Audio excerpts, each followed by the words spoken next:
Good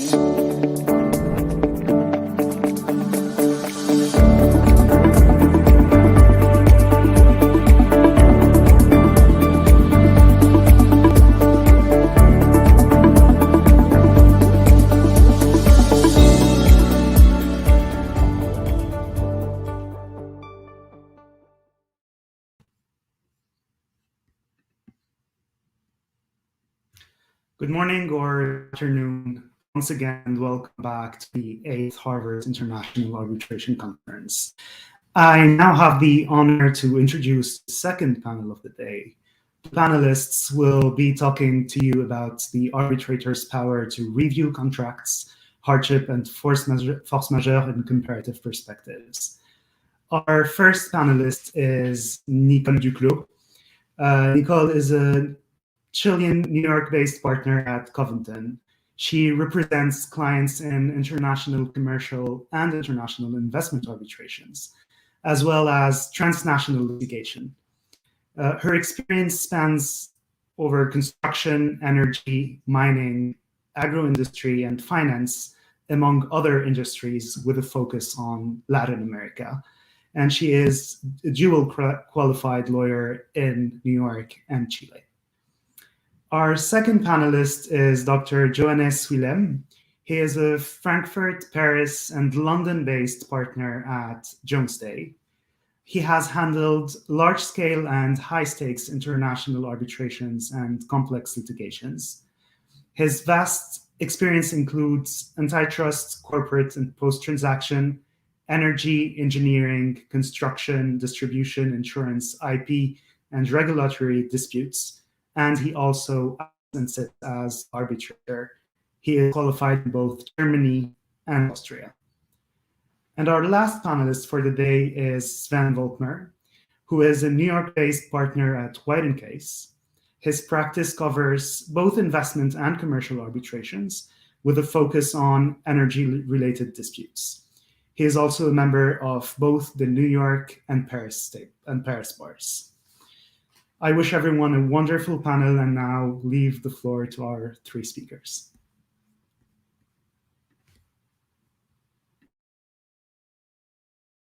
And all of you, Elsa, for inviting us to speak today. It really is a pleasure to be here. I'll start the panel today with a question. What do climate change, the COVID pandemic, and the war in Ukraine all have in common? Well, aside from being pressing issues of our time, they have all given rise, directly or indirectly, to claims of hardship and force majeure. And these examples give us a sense of what hardship and force majeure are about, namely unforeseeable, unavoidable, and often extreme changes in circumstances that have the potential to fundamentally disrupt contractual relationships. At their core, force majeure and hardship try to address a tension between two competing objectives. And that is predictability and flexibility. This tension exists in virtually all long-term contracts. On the one hand, parties want to know what they're required to do and they can expect from their counterparts. On the other hand, parties acknowledge that no one can predict the future. If you're a friend of Latin maxims, you can describe this tension in terms of pacta sunt servanda and rebus sic stantibus. On the one hand, agreements must be kept. On the other hand, this assumes that the circumstances existing at the time the contract was concluded remain the same. And if they don't, then it might be appropriate to amend or terminate an agreement. Our panel will explore force majeure and hardship, as well as other contractual mechanisms for dealing with changes in circumstances, such as price revision clauses. And the focus will be on the available remedies, in particular, the power of arbitrators to modify contracts. So here's a broad overview of what we plan to cover. Johannes will start us off with a bit of the commercial context in which force majeure and hardship tends to arise. And Nicole will give us an overview of some of the key concepts in that area. We'll then briefly discuss the conditions for invoking force majeure and hardship, as well as related doctrines. And then we'll focus on remedies, notably the power to modify contracts. One of the questions in that context will be, how extensive is the power to modify contracts of arbitrators, and what limits may the parties want to impose on that power? And finally, if we have enough time, we'll discuss a little bit some practical considerations for force majeure and hardship and share some war stories. That's a lot of ground to cover. So without further ado, I give the floor to Johannes. It's really a great pleasure to be with all of you. I'm honored to be with this esteemed panel. Let me just set the stage very quickly for today's panel. In essence, every legal agreement, or in better terms, every commercial transaction is in essence an allocation of risks. Typical risks are price risks, volume risks, risk of quality, any type of performance risk, such as the risk of impossibility or altered performance options, and how these risks are allocated between the parties is either determined by a specific agreement or it is determined by the law governing the agreement. Now, in essence, every dispute and every adjudication in arbitration is a determination of how these risks were allocated, if at all, and what the law foresees as a consequence of one of the risks materializing. Now, this panel will look at something very specific and something as timely as it couldn't be, namely the situation in which the risks change so fundamentally, or the circumstances which determine legal and commercial risks change so fundamentally that it's no longer reflected in either the agreement or the law. Now, these type of contracts really form a great majority of arbitration cases in different phases, and they affect a multitude of agreements. As Sven already mentioned, the typical scenario are long-term agreements. But what kind of long-term agreements? It's long-term supply agreements, be it energy supply or any other commodity. It's lease agreements, rent agreements. It's joint ventures such as joint research and development projects. It's license agreements. But it's also single individual transactions such as purchase agreements or which doesn't come up so many times in arbitration, travel agreements. And what are the typical scenarios in which changes of the risk allocation are so fundamental that they need sort of the arbitrators need to revisit the entire equilibrium and have to find the appropriate remedies? It is typically changes in markets. Changes in markets can be triggered by acts of God, and we'll talk a lot about that, such as war, weather, but also fundamental regulatory changes. We will see this in the days to come with the Ukrainian crisis, where, for example, the European Union changed the regulatory regime of how energy is being supplied to Europe so fundamentally that it will affect all commercial transactions. And with that, I think we're ready to start into looking more into detail of the different concepts such as force majeure, hardship, frustration of purpose, and then price revisions. And with that, I hand over to Nicole. Thank you so much, Johannes. Again, it's a pleasure to be here. Thank you to Harvard Law School for inviting us. It's been a pleasure to work with my panelists as well. I want to pick up on a few things that Johannes said, but maybe start with a very basic proposition, but relevant nonetheless to our discussion. As a general matter, contractual non-performance doesn't require fault by the non-performing party. And similarly, the force majeure excuse to non-performance is not defined as the absence of fault, but rather force majeure excuses liability for non-performance where an unforeseeable and irresistible event renders that performance impossible. And that may lead to a suspension of performance or potentially even contract termination. Now, the impediment that hinders performance must be, however, beyond the control of the non-performing party. And Johannes gave a couple of examples, and we're leaving times where those are easily available to mention. But that party must not, and this is something Johannes mentioned too, risk. That party must not have assumed the risk of that event occurring. Now, by contrast, where the non-performing party has guaranteed certain performance or has otherwise assumed the risk of that event's occurrence, then that party will be liable, even if it isn't at fault, and even if it has used its best efforts to achieve what has promised. So that sort of is an initial sort of reflection on these issues. Now, we were given the mandate to point to distinctions between the civil law and common law, and we'll try to do that when applicable. And one very important distinction, at least as force majeure is concerned, between civil law and common law is that under common law, force majeure is a contractual doctrine, which means that in order to be invoked as a defense for non-performance, force majeure must have been included in the relevant contract. Now, that said, most contracts, and we're talking about international arbitration, most cross-border contracts would include a force majeure clause, and those clauses would list the events that, and it can be an exhaustive list, a non-exhaustive list, such as natural disasters or epidemics or war or terrorism or acts of government. And in fact, the parties are free to stipulate that any event shall be regarded as force majeure, irrespective of the conditions that must be met under applicable law. And that is important.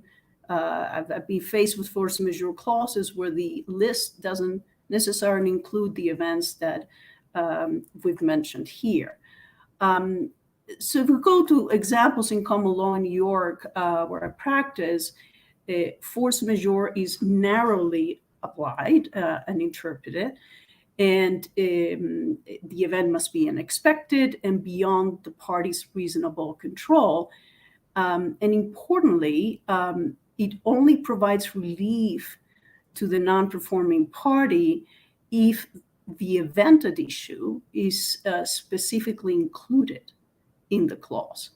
Now, if we've seen force majeure clauses that have a catch-all sentence, and in those cases, the event would only fall within the force majeure doctrine if it is of the same kind of nature of those actually listed. Now, not all states have the same approach. If one goes to California, for example, there's some authority for the proposition that even an event that is not specified in the clause may exempt liability, provided that is unforeseeable. So not all jurisdictions are the same. Now, if you move to this civil law context, force majeure may be found in codes, civil codes, statutes, laws, and therefore may be invoked even if the contract at issue doesn't have a force majeure clause. And that is, I think, a very important distinction.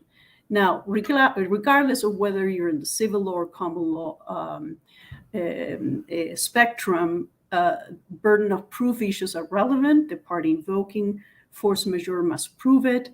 And in fact, the presumption that an event that is listed in a force majeure clause is unforeseeable and irresistible may be overcome based on evidence to the contrary. And even, for example, armed conflict, one may ask if a contract is concluded at a time when armed conflict is foreseeable, would it qualify as a force majeure event?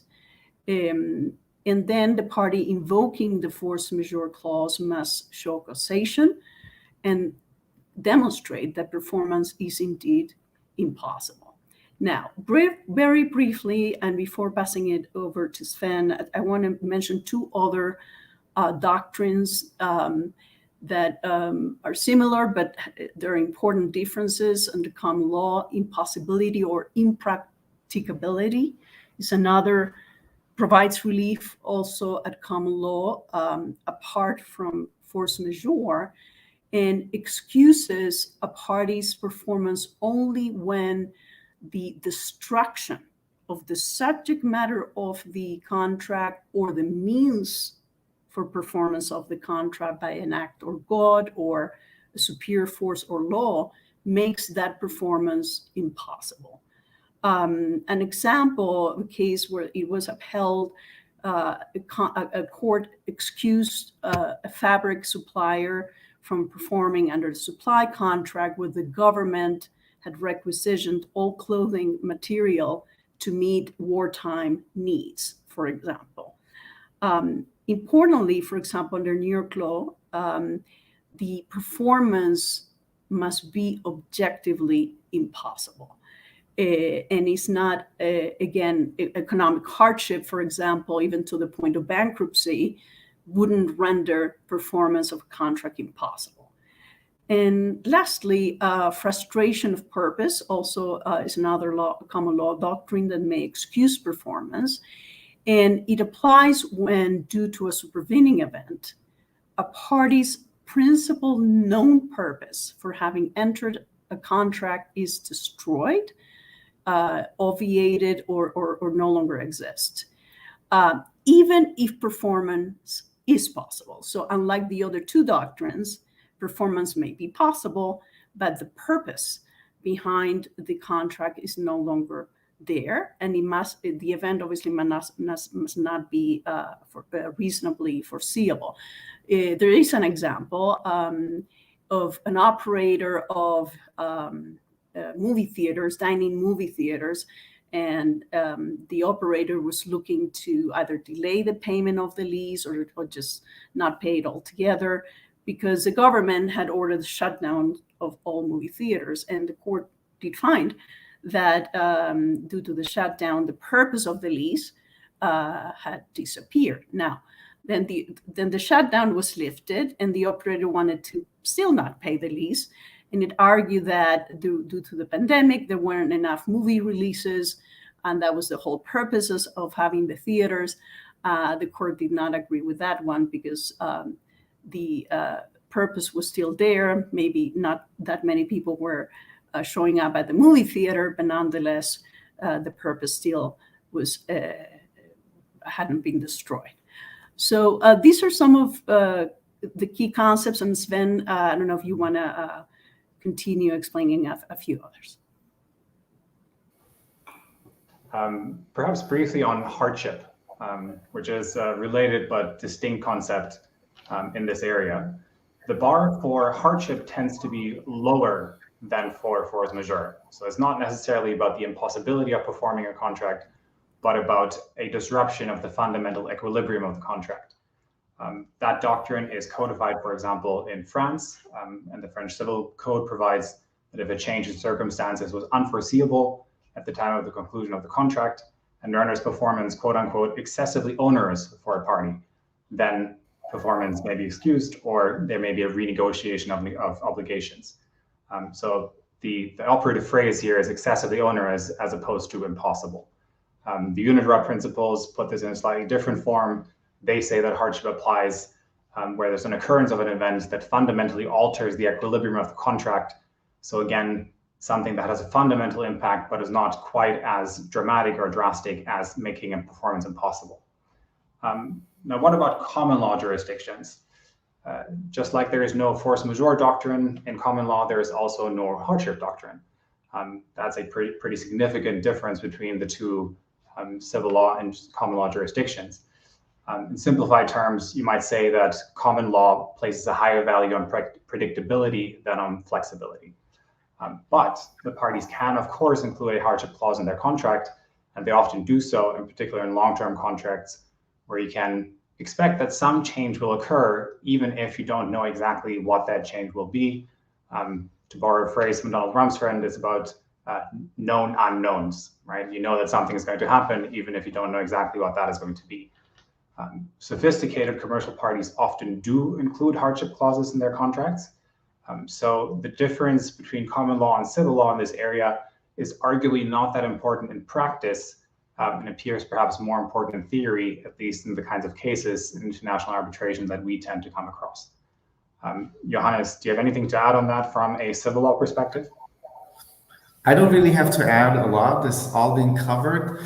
The only focus I would want to look at very briefly is, I think, where individual jurisdictions in civil law countries vary is on the assessment of various situations as either qualifying force majeure or hardship, so the individual approach, and more so in the available remedies.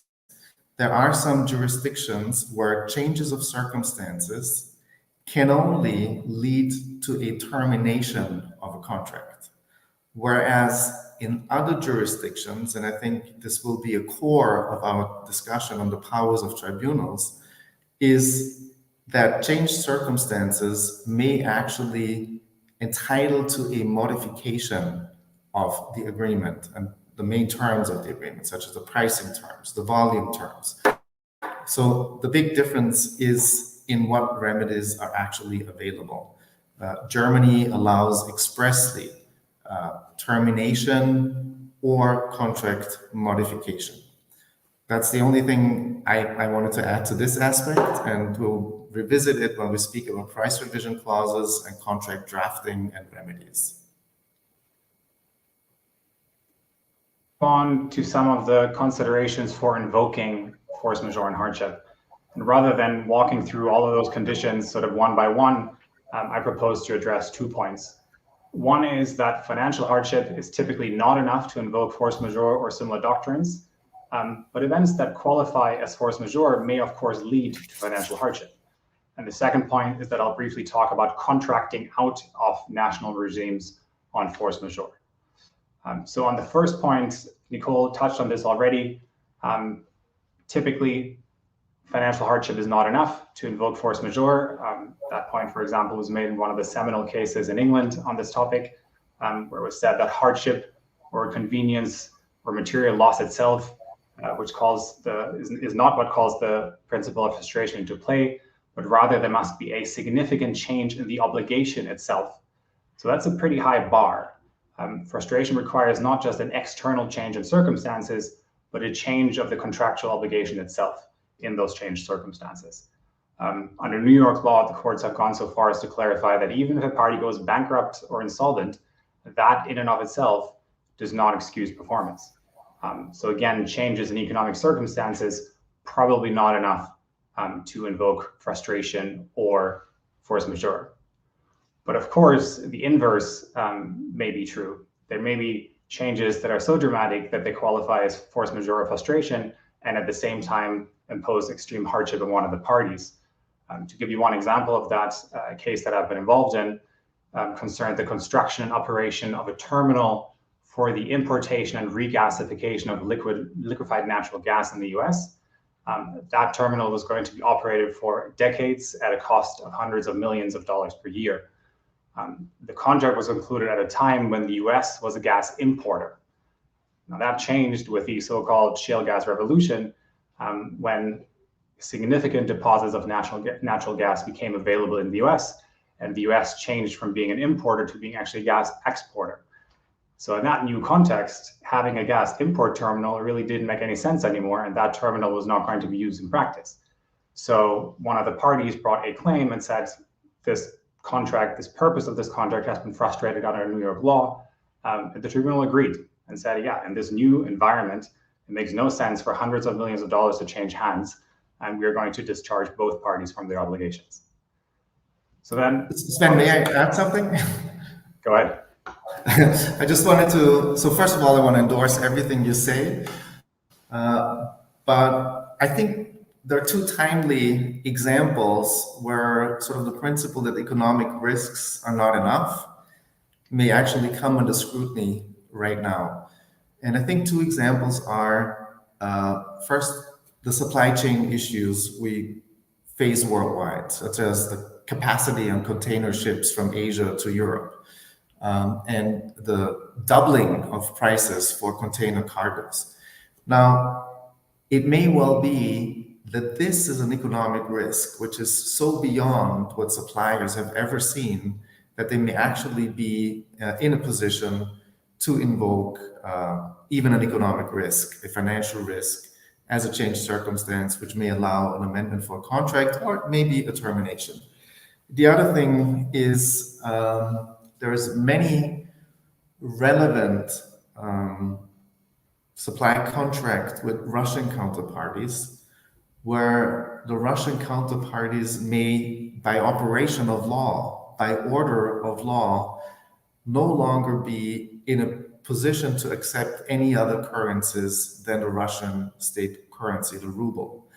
And that may make it impossible for them to continue performance of their contracts if the counterparty cannot accommodate for the necessity to change the currency.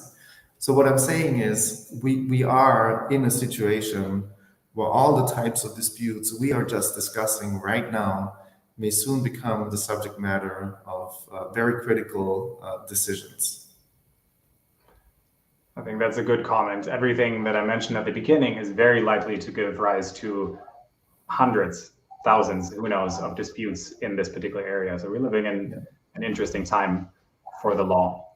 Now then, briefly on the second point that I mentioned earlier, which is contracting out of national regimes on force majeure. I'll illustrate this by reference to a case from France from the Paris Commercial Court. That was a case between EDF, which is a very large power producer in France, and Total Direct Energie, a French electricity utility. The two had concluded a framework agreement whereby Total could purchase electricity from EDF and then resell that electricity to its customers in France. Now, the French Civil Code has a force majeure provision, but the parties decided to have their own force majeure clause in their contract. And that clause said along the lines of force majeure means an external, irresistible, and unpredictable event, making it impossible to perform the parties' obligations under reasonable economic conditions. So at first sight, that might sound like a pretty standard force majeure clause, but there is a twist, and we'll come to that. So why did the two end up in court? Well, as a result of the COVID pandemic, demand for electricity dropped significantly, and Total had bought electricity in advance from EDF for the year 2020. Now it couldn't sell all of the electricity anymore to its customers and had to sell some of it at pretty low prices at a loss on the wholesale market. Now, the Paris Commercial Court found that the COVID pandemic did not make it impossible to comply with the contractual obligations. Total could continue buying electricity, offtake that electricity, and just sell it at a loss on the wholesale market. But the clause, the force majeure clause in this case, it didn't just refer to impossibility. It referred to impossibility under reasonable economic conditions. And according to the court, it was not economically reasonable to require Total to continue purchasing electricity only to sell it then at a loss on the wholesale market.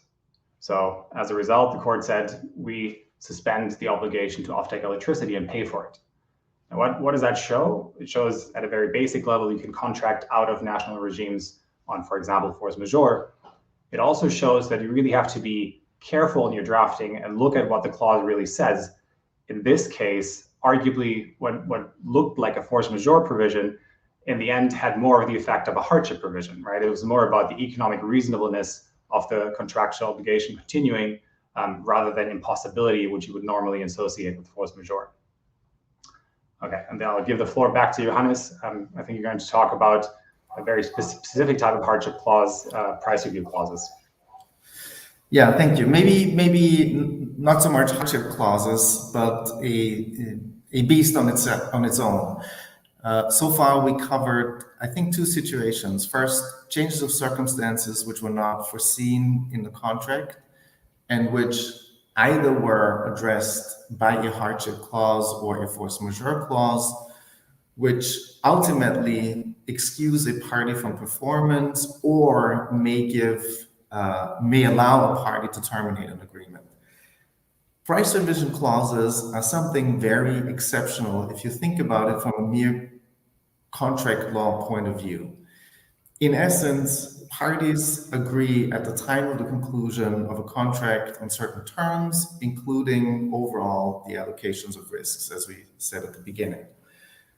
Now, unless there is a price revision clause or even a broader contract revision clause, the parties are bound to the terms upon which they agreed, and they may exercise certain rights, such as early termination rights, or invoke a force majeure clause, or invoke a hardship clause, and again, either to be excused from performing the contract or to be allowed to terminate the contract.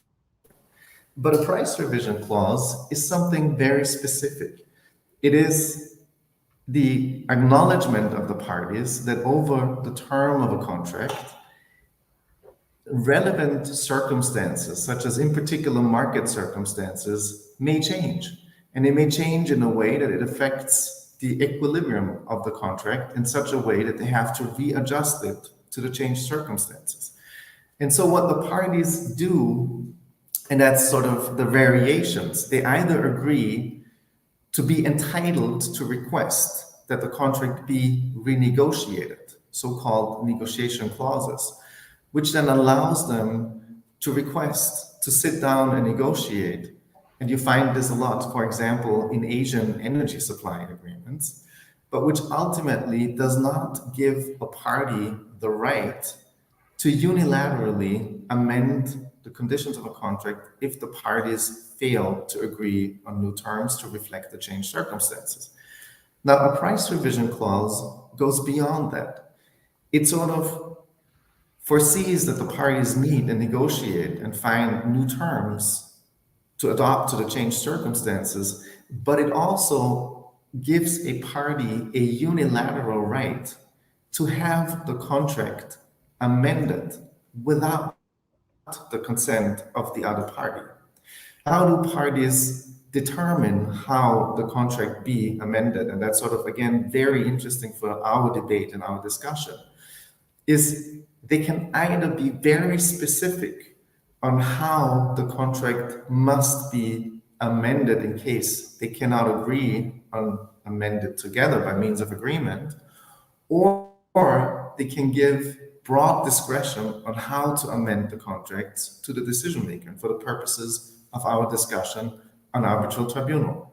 So they can say, if we fail to agree on how to adjust the contract shall be adjusted based on the following criteria. And they give very specific criteria, such as what market conditions you have to look at, such as price quotations at certain markets. Or they can just say, the arbitrators shall have the power to replace our agreement and to adjust the contract how it is.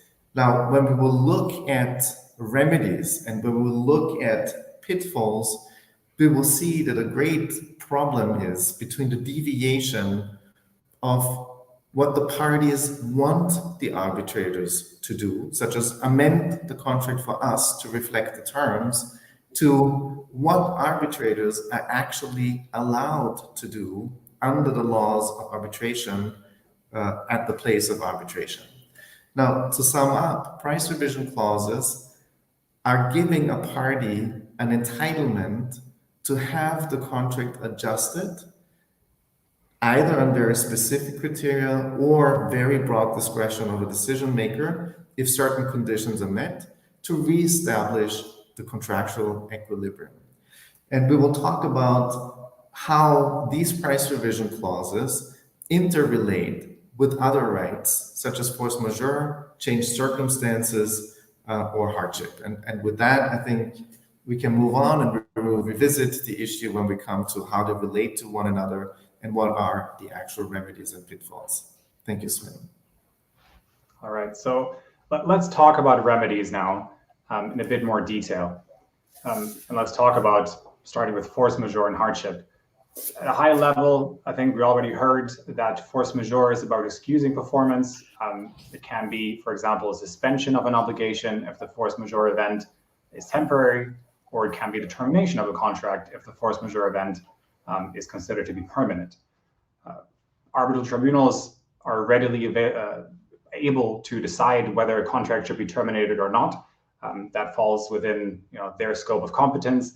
No real difficulty there. It's a sort of an all or nothing kind of outcome, if you will. Now, hardship can be and is often about modifying a contract and not just terminating or suspending it. And that, of course, can be a lot more complicated.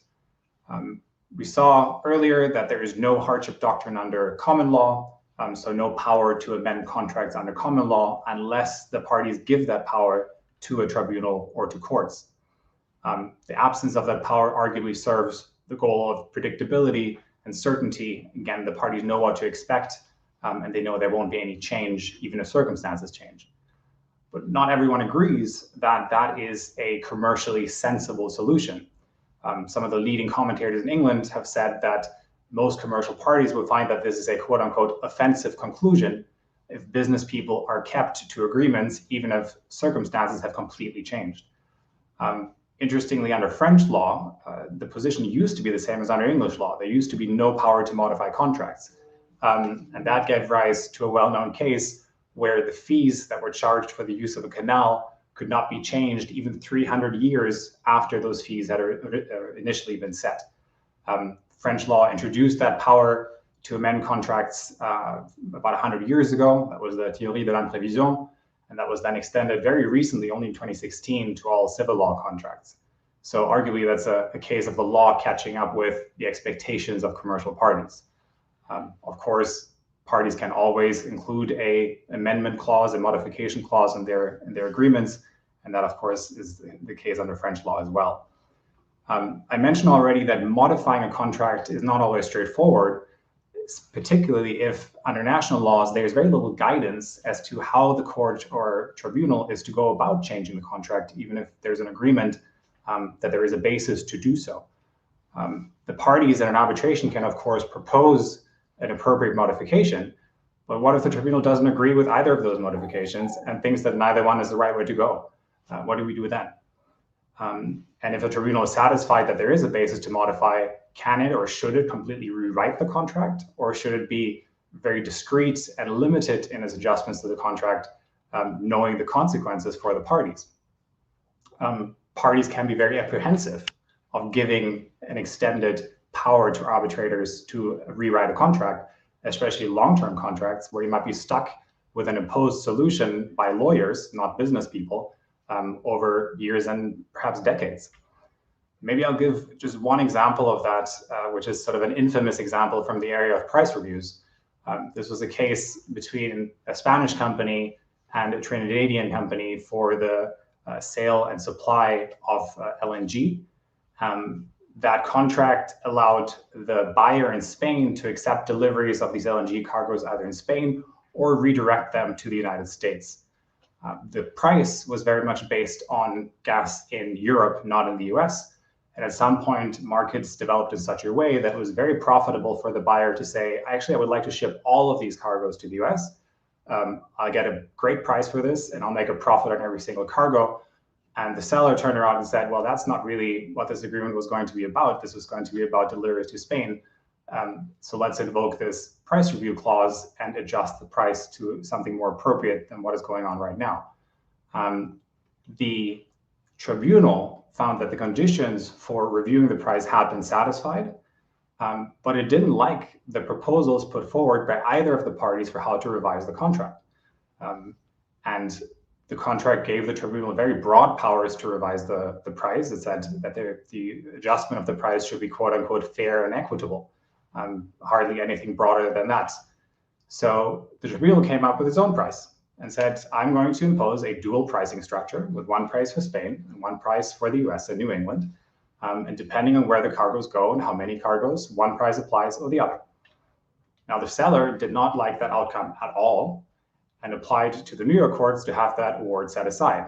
And the argument was that the tribunal exceeded its powers because it imposed a solution that had not been agreed or proposed by either of the parties. Classic ground for seeking set-aside, accession, or exceeding powers of the tribunal. The court in New York rejected that challenge and said, given the very broad powers that the tribunal had to impose a fair and equitable revision, really nothing that we see here went beyond that power, and really you can't complain when you give the tribunal that kind of power. Interestingly, the tribunal actually had asked the parties before the post-hearing briefs, what if we were to impose a dual pricing structure? What do you think of that? And both parties said, no way, this is not what we want. And even that was not enough in the eyes of the court in New York to find that the arbitrators exceeded their powers, again, because of this broad power to impose a fair and equitable revision. So a bit of a cautionary tale. When you give that kind of power to arbitrators, you might have a strong incentive to try to find a negotiated outcome rather than go to arbitration. And with that, I think I'll give it back to Nicole. I think you have also some more practical examples in the area of force majeure and hardship. Thank you, Sven. Maybe I want to follow up on a couple of points that you both made. First, I mean, obviously, arbitration is a creature of contract, and we're focusing so far exclusively on the power that the parties grant the arbitrators to do this. But I think it's worth mentioning that there are other mechanisms available to parties in addition to crafting these price review clauses or the clauses that you just described, Sven, to accommodate or adapt the contract to new circumstances. And so this was decades ago, but the ICC even came up with in the 70s with rules for the adaptation of contracts, whereby that it resembles really expert determination more than anything else. But the parties could agree in their own contract to submit issues of contract adaptation should circumstances change. They could agree on having a third party, either a panel or a sole expert, look at the contract, examine the parties' proposals on how to adapt the contract, and then suggest wording to that effect. And that is not too different from expert determination clauses, which can be used in a huge range of circumstances, not post-closing price reviews and accounting issues, but also potentially on contract adaptation to new circumstances. So I just wanted to make that point because I think the parties should think, and they do think about these issues, but maybe there are mechanisms that go beyond just arbitration to do so. I had a case that was particularly interesting, civil law governed in Latin America, where the parties, it was a contract between the state agency and a contractor that was to build a plant and then operate it and maintain it. But what was particular about it is that it had both a price review mechanism for the sale of water by the operator, but also a clause that provided for the restoration of the economic balance of the contract and gave either party, but most likely the operator, the ability to invoke this economic imbalance and have it restored by a tribunal. But there was also a price review mechanism.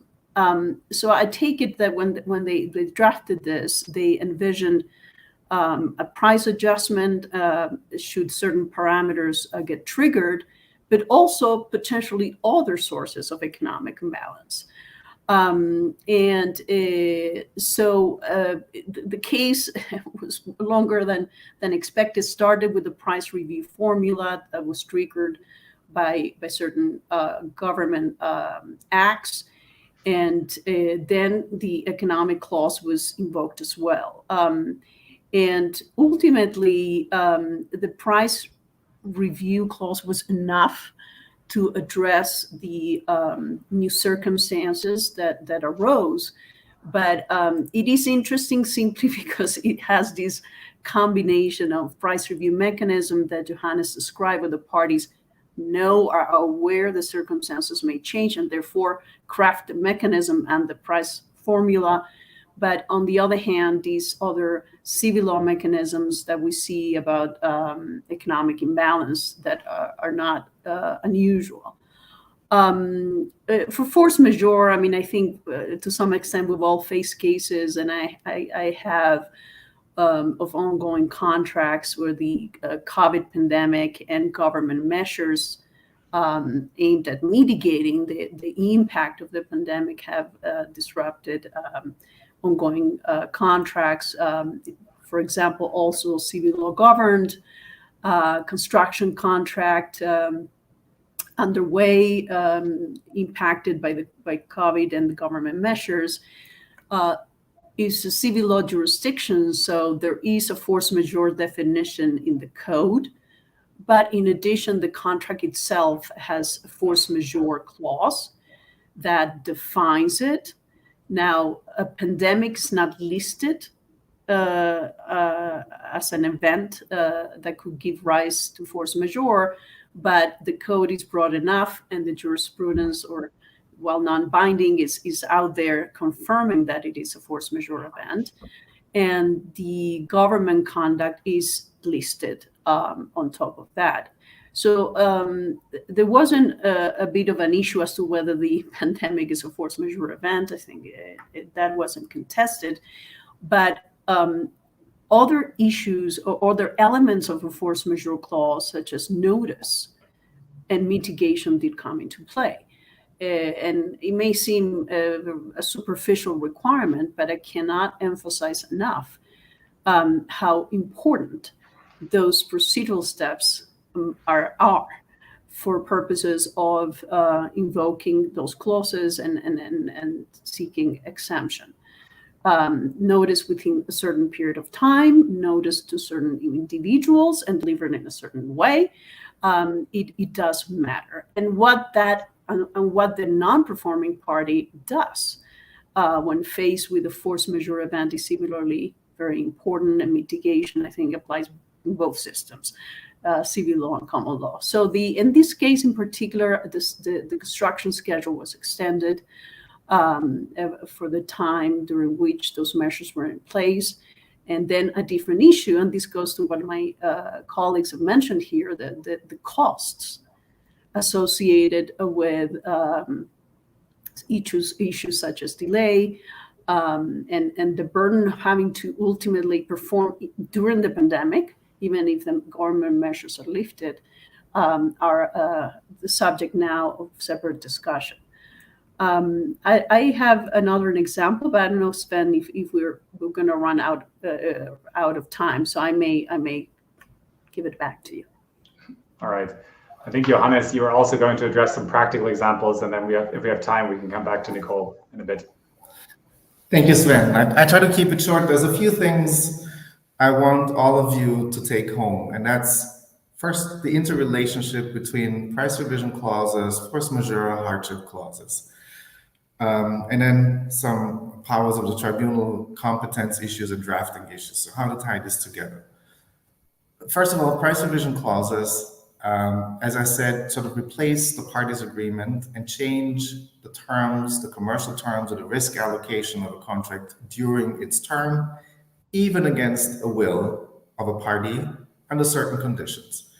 Now, what we have to be aware of, because we could say or think, well, if the parties agreed upon a price revision clause, then force majeure or hardship may never come into play, in particular non-hardship. But you have to imagine that not everything in life, although we live in a pecuniary world, can be resolved over price. And a simple example is, if a specific type of contract has features which can no longer be priced because technology changed or requirements changed, you may not be able to find the right price. Think of your service contract of your media provider. You may have liked additional media on your mobile phones, which you don't need anymore because you can all procure it over the World Wide Web. So you don't need it. You're not willing to pay a price, but you're still under a contract. So how do you price that? So there may be situations where arbitrators cannot accommodate the changes of economic circumstances or any circumstances with price only. That's when they have to look at other options, in particular force majeure or hardship. And I think the key question is, would a party have entered into this contract under today's conditions where the actual contract with all its bells and whistles is no longer relevant? And if the determination is nope, then you cannot change the price, but then it may be actual termination or at least excuse of performance of certain obligations. Now, having said that, we all are very well aware of what the substantive law, be it the contract or statutory law or common law principles, say with regards to changed circumstances. But that's a very different issue, which powers judges and even more so arbitrators have. Regular adjudication in many civil law jurisdictions does not entail tampering with contracts in the sense of amending contract terms. Judges' adjudication powers are limited to grant a claim, sustain a claim, or dismiss a claim, to issue a declaratory judgment, or to order cease and desist orders. But they cannot replace the parties under the applicable law. Now, parties don't think of that often when they combine a price revision clause with an arbitration clause. Now, there are many jurisdictions in which, in particular, arbitrators can have the power to amend the contracts, but they must expressly be given such power, either under the arbitration agreement or in the actual proceedings. Sweden is an example. So you find this in the Swedish Act, in the Swedish Arbitration Act, where it is very generally referred to as gap filling authority, which is an authority of arbitrators to go beyond the scope of adjudication, in particular to amend contracts instead of the parties. Now that's my closing point. My closing point is to be aware when you're drafting arbitration clauses and when you choose the place of arbitration, and when you have situations such as a long-term agreement where you are aware that changes of circumstances may be very probable over the term of the contract, that you must be sure that you already give the arbitrators the authority you want them to have, either to only adjudicate, to say a specific claim for price revision, the price should be 90 instead of 100, is admissible or is not admissible, or if they should say the price shall be 90 instead of 100, by giving them express authority to amend the contract based on the law of the place of arbitration. And with that, I want to give the word back to Nicole and to Sven for closing remarks, because we only have 6 minutes to go.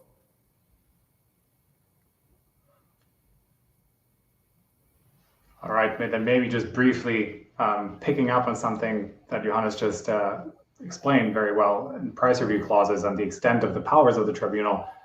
What happens often in these cases when tribunals have a wide power is that the parties have an incentive not to go to arbitration, or at least not to go all the way. And many of these cases do in fact settle because there is such fear of having a non-sensible, non-commercial solution being imposed, not because the arbitrators are not competent, not because they don't understand the parties' businesses, but because it is very difficult, it is very intricate to get the price in a long-term price agreement right as circumstances change all the time. So arbitration can be a powerful tool to bring parties to the negotiating table. It is also a powerful tool to get out of a stuck negotiation.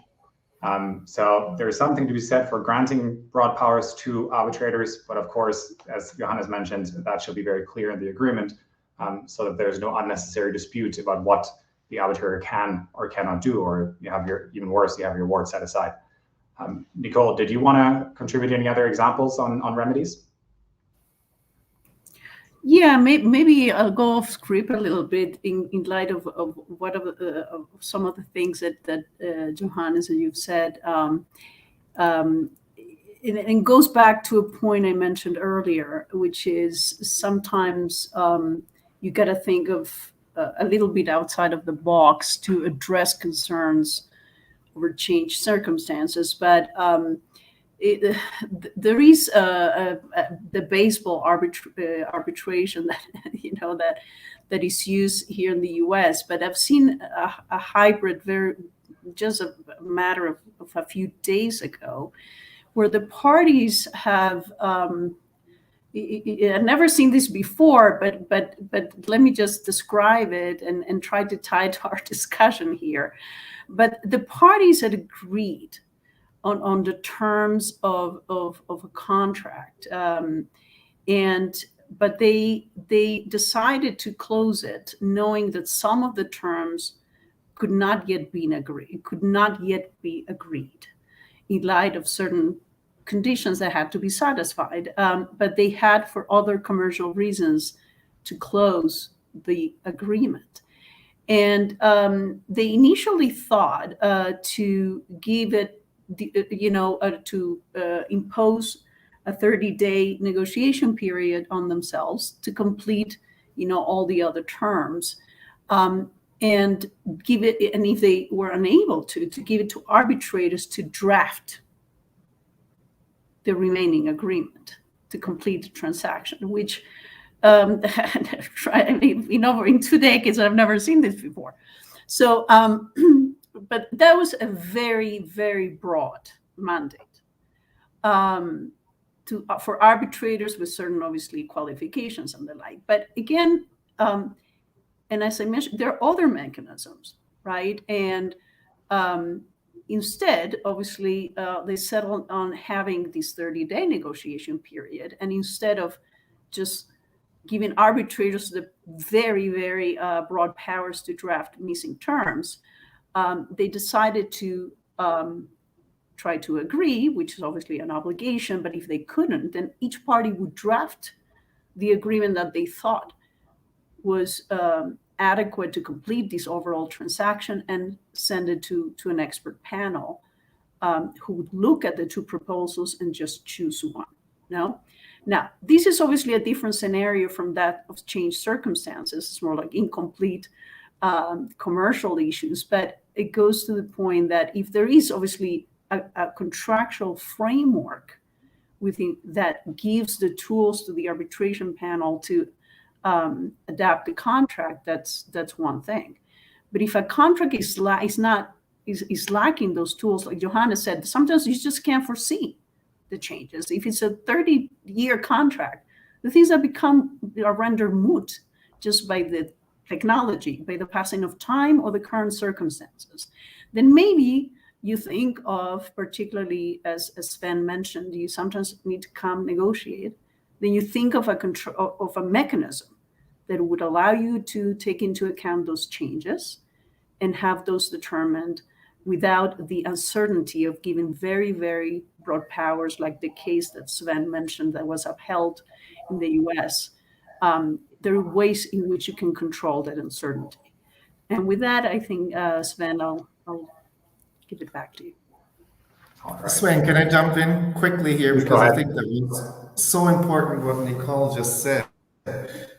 And I think one of the important principles we have not yet covered is the dilemma arbitrators and the parties face in situations where the circumstances change so much that the available remedies, even if the parties in a price revision clause, may not be possible to accommodate the actual change of circumstances.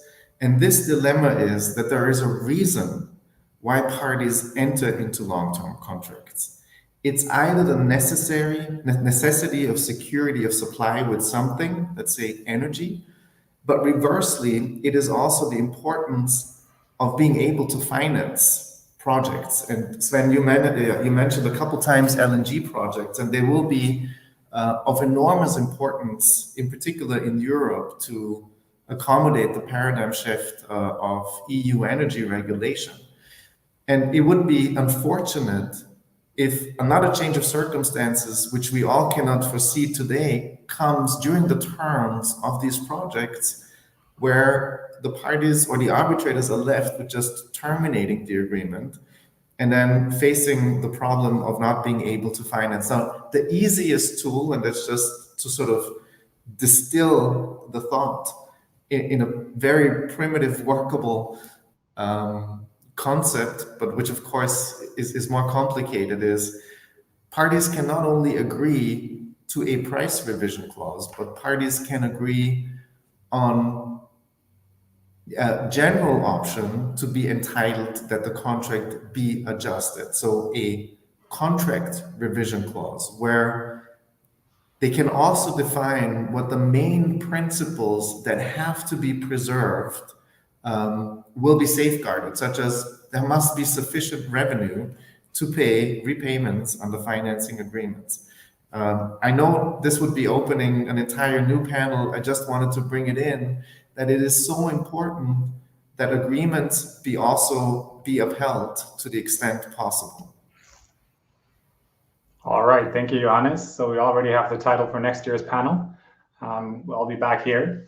For today, that's all the time that we have. Thank you again to Nicole and Johannes for a really engaging discussion. Thank you to HIALSA for having us, and we hope that you and the audience found this as interesting as we did.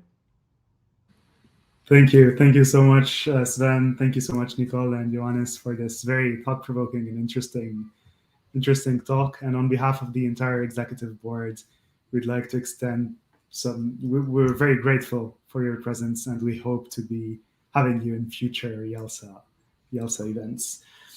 We do have a 1 hour and 30-minute lunch break now, and we will gather back again at 2 p.m. EDT for panel 3 on the taking of evidence in international arbitration. See you all at 3. Thank you.